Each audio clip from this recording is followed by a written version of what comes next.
অসমখন কাৰোবাৰ পৈতৃক সম্পত্তি নেকি? নায়কৰ পৰা খলনায়ক হৈ অসমখন জ্বলাবলৈ ৰাইজে সজোৱা ৰজা হ'ল বুলিয়েই অসমীয়াৰ বুকুত বাৰুদেৰে ফুটা কৰি তেজৰ ফাকু খেলিবলৈ অসমখন কাৰোবাৰ পৈতৃক সম্পত্তি নেকি?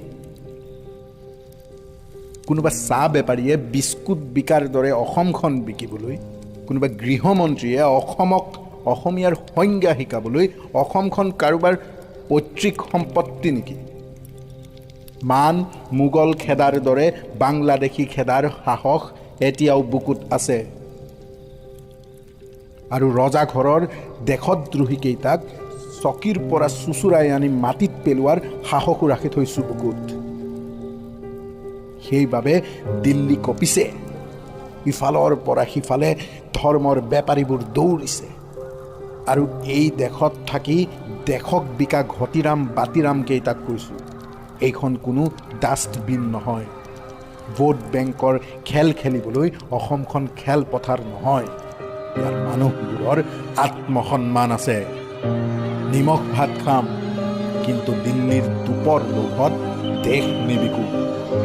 কাৰণ আমি শাসনৰ লোভত বলিয়া হোৱা কুকুৰ হৈ কাৰোবাৰ জোতা চেলেকি থকা নাই। 144 ধাৰা, সেনাৰ ফ্লেগ মাৰ্চ, লাঠি চাৰ্জ, ইণ্টাৰনেট কৰ্তন, এইবোৰ কৰি কাক ভয় দেখুৱাইছে? ভয় দেখুৱাইছে নে ভয় খাইছে? দেশৰ ছিকিউৰিটি ফ'ৰ্চ নে আপোনালোকৰ ছিকিউৰিটি ফ'ৰ্চ? জাতিৰ কথা কোৱাবোৰ মাওবাদী, জাতিৰ সম্পদবোৰ আনক নিদিওঁ বুলি কোৱাবোৰ দেশদ্ৰোহী। এটা কথা মনত ৰাখক, কোনো ধৰণৰ ভয় দেখুৱাই আমাৰ বুকুত জ্বলি থকা জুইকুৰা কেতিয়াও আপুনি নুমুৱাব নোৱাৰে। ওঠৰ পৰা মাতৃভাষা কাঢ়ি নিবলৈ, আমাৰ কলা সংস্কৃতিবোৰ নিঃশেষ কৰিবলৈ অসম আৰু অসমীয়া কাৰোবাৰ পৈতৃক সম্পত্তি নেকি?